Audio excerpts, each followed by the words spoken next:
ሻሎም ሻሎም ቅዱሳን ሁሉ እንዴት ናችሁ? በዓለም ዙሪያ ያላችሁ የጌታ ጸጋና ሰላም ይብዛላችሁ። እኔ ወንድማችሁ ዳግም ነኝ።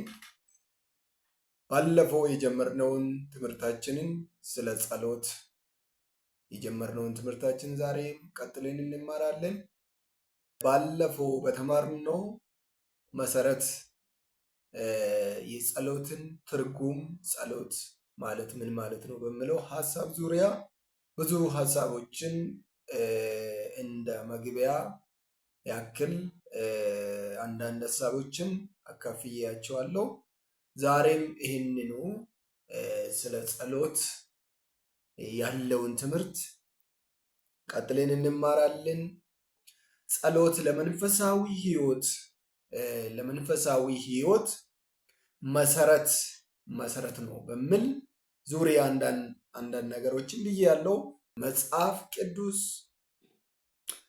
ስለ ጸሎት ጀነራል የሆነውን ምን ያስተምራል?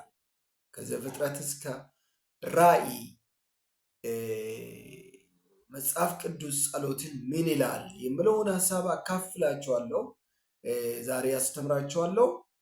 ጸሎት መሰረታዊ የሆነው የጸሎት ትርጉም ጸሎት ግንኙነት ነው። ከእግዚአብሔር ጋር የሚደረገው ከእግዚአብሔር ጋርና ከእግዚአብሔር ሕዝብ ከእግዚአብሔር ልጆችና ከእግዚአብሔር መካከል የሚደረገው ግንኙነት ነው ጸሎት። መጽሐፍ ቅዱስ ይሄንን ነው የሚፈታው። ጸሎት በመንፈሳዊ ሕይወት ውስጥ ግንኙነት እንደሆነ፣ መገናኘት እንደሆነ፣ ማውራት እንደሆነ፣ ኮሚኒኬሽን እንደሆነ መጽሐፍ ቅዱስ ይህንን ያስተምራል እና በክርስትና ሕይወት ውስጥ ጸሎት መገናኛ ነው። ከእግዚአብሔር ጋር ሐሳብ መለዋወጥ ነው። ከእግዚአብሔር ጋር ማውራት ነው። እኛ የራሳችንን ሐሳብ ለእግዚአብሔር የምናቀርብበት የእግዚአብሔርን ሐሳብ ደግሞ የምንሰማበት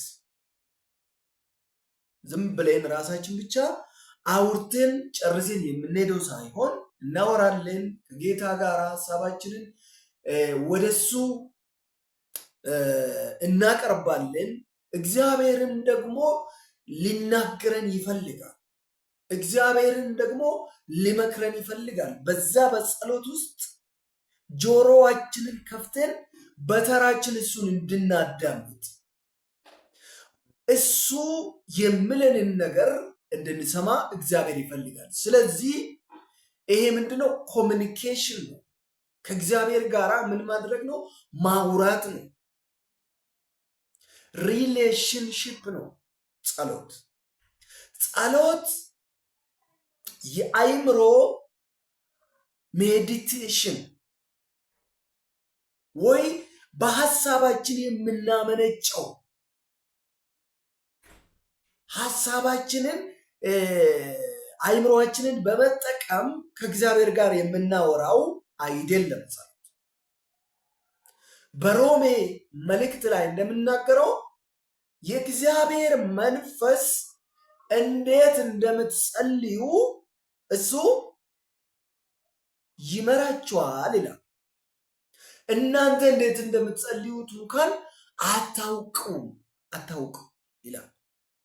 መንፈስ ቅዱስ ግን እናንተ በማታውቁት ቋንቋ ለእናንተ በመቃተት ይጸልይላችኋል። ስለዚህ ጸሎት የአይምሮ ውጤት አይደለም። አክቹዋሊ እግዚአብሔር አይምሮአችንን ይጠቀማል። ግን ካልኩሌት አድርገን አስበን ይህንን መናገር አለብኝ፣ ይህንን እንደዚህ፣ ይህንን እንደዛ በሚል አይደለም። መንፈስ ቅዱስ ትይዩ በዛ ቦታ እኛና እግዚአብሔር በምንገናኝበት ጊዜ ስራውን ይሰራል። በዛ ተመርተን ነው የምንጸልይ። ጸሎት የተደረጉ ነገሮችን አሰላስለን ሪፍሌክት የምናደርግበት አይደለም። ጸሎት ምንድነው? ዳይሬክት ቀጥታ ከእግዚአብሔር ጋር መገናኘት ነው። ላይቭ የሆነ ግንኙነት ነው። ያለፈውም አይደለም፣ አሁንም በማሰላሰል የምናወራ አይደለም። ቀጥታ በመንፈስ ቅዱስ በመመራት አንደበታችንን ከፍተን ከእግዚአብሔር ጋር የምንገናኝበት የምናወራበት ነው ጸሎት። ክብር ለኢየሱስ ክርስቶስ። ጸሎት በጣም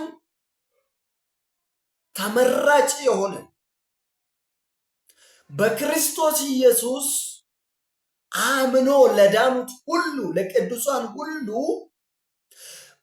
ከእግዚአብሔር ጋር ለመገናኘት ከእግዚአብሔር ጋር ለመቀራረብ በጣም ተመራጭ የሆነው መንገድ ነው። ማንኛውም ሰው በክርስቶስ ኢየሱስ አምኖ የዳነ ሰው በጸሎት አማካይነት ከእግዚአብሔር ጋር ይገናኛል፣ ከእግዚአብሔር ጋር ያወራል። ክብር ለኢየሱስ ክርስቶስ። ጸሎት ነፍሳችን እግዚአብሔር በእኛ ውስጥ የፈጠራት ነፍስ ደግሞ መንፈሳችን ከሞት የተነሳ መንፈሳችን ከፈጣሪው ጋር ነፍስ የተፈጠረች በፈጣሪ ነው። ከእግዚአብሔር የመጣ እስትንፋስ ነው መንፈሳችን። ይሄ ከእግዚአብሔር የመጣ የእግዚአብሔር አምሳል በእኛ ውስጥ ይሄ ከእግዚአብሔር የመጣ የእግዚአብሔር አምሳል የእግዚአብሔርን አብሮነት ይፈልጋል። ስለዚህ የነፍሳችንና የመንፈሳችን ከእግዚአብሔር ጋር ከፈጣሪ ጋር መገናኘት ነው ጸሎት። እቺ ከእግዚአብሔር ከጌታ የመጣች ነፍስ ከጌታ ጋር ከፈጣሪው ጋር መገናኘት ትፈልጋለች፣ ማውራት ትፈልጋለች። ስለዚህ ጸሎት ያንን ማድረግ ነው። ይሄ ከሙታን የተነሳ መንፈሳችን እናንተ ምን ነበራችሁ? ሙታን ነበራችሁ ይላል መጽሐፍ በኤፌሶን መልእክት ላይ በብዙ ቦታ። ይሄ ከሙታን መካከል የተነሳ በእግዚአብሔር መንፈስ ተቀስቅሶ የተነሳ መንፈሳችን እሱ ምን ይፈልጋል? ትዩ ዳይሬክት ከእግዚአብሔር ጋር መነጋገርን ማውራትን ይፈልጋል። ስለዚህ ከእግዚአብሔር ጋር መገናኘት ነው። ስለዚህ ጸሎት ሪሌሽንሽፕ ነው፣ ግንኙነት ነው፣ አብሮ ማውራት ነው። ስንጸልይ በጸሎት መልክ በጸሎት በእግዚአብሔር ፊት በምንቀርብበት ጊዜ ለእግዚአብሔር ያለን ክብርን ለእግዚአብሔር እንሰጣለን። በጸሎት ለእግዚአብሔር ክብርን እንሰጣለን። በጸሎት ለእግዚአብሔር ምስጋናን እንሰጣለን። በጸሎት ለእግዚአብሔር ያለንን ፍቅር እንገልጣለን። ፍቅራችንን የምንገልጥበት፣ ምስጋናችንን የምናቀርብበት፣ አምልኳችንን የምናቀርብበት፣ ስግደታችንን የምናቀርብበት፣ ክብሩን የምናቀርብበት ወይ ነው ጸሎት። ጸሎት በጣም ወሳኝ ነው። በመንፈሳዊ ህይወት ውስጥ በጣም ወሳኝ መሰረት ነው። ጸሎት ከሌለ መንፈሳዊ ህይወት የለም። ጸሎት ከሌለ መንፈሳዊ ህይወት ይወድቃል፣ ይጠፋል። ክብር ለኢየሱስ ክርስቶስ። የጸሎት አቀራረብ ደግሞ ጸሎት በግል ይቀርባል። ማንኛውም ግለሰብ በክርስቶስ ኢየሱስ አምኖ የዳነ ግለሰብ በግሉ ያለ አንዳች ጣልቃ ገብነት ከእግዚአብሔር ጋር ማውራት ይችላል። ከእግዚአብሔር ጋር መገናኘት ይችላል። ያለ አንዳች ጣልቃ ገብነት በመንፈስ ቅዱስ ተመርቶ ከእግዚአብሔር ጋር ማውራት ይችላል። የግል ጸሎት እንላለን። ሌላ ደግሞ የቡድን ጸሎት፣ በቡድን በቤተ ክርስቲያን፣ በቤተሰብ፣ በቤት ለቤት በሚጸለየው በተለያየ በስራ ቦታ ሊሆን ይችላል። በማንኛውም ስፍራ በቡድን የሚቀርብ ጸሎት ልንል እንችላለን። በዚህ በሁለት ወይ ጸሎት ይቀርባል፣ በግል በቡድን። ሌላ ደግሞ ጸሎት ድምፃችንን በማውጣት በማውራት ጮክ ብለንም በመናገር እና ሳይለንት ድምፅን ሳያሰሙ ሳንሰማ መንፈሳችንን ከእግዚአብሔር ጋር በማፍሰስ ልክ እንደ ሃና ማለት እንችላለን። በዚህ ሁለት ወይም ጸሎት ይቀርባል።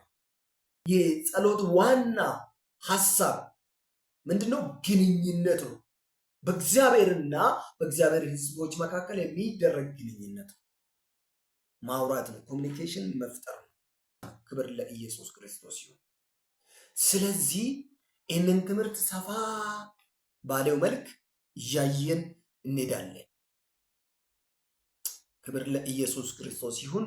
እግዚአብሔር ይባርካችሁ። ሻሎም ሻሎም።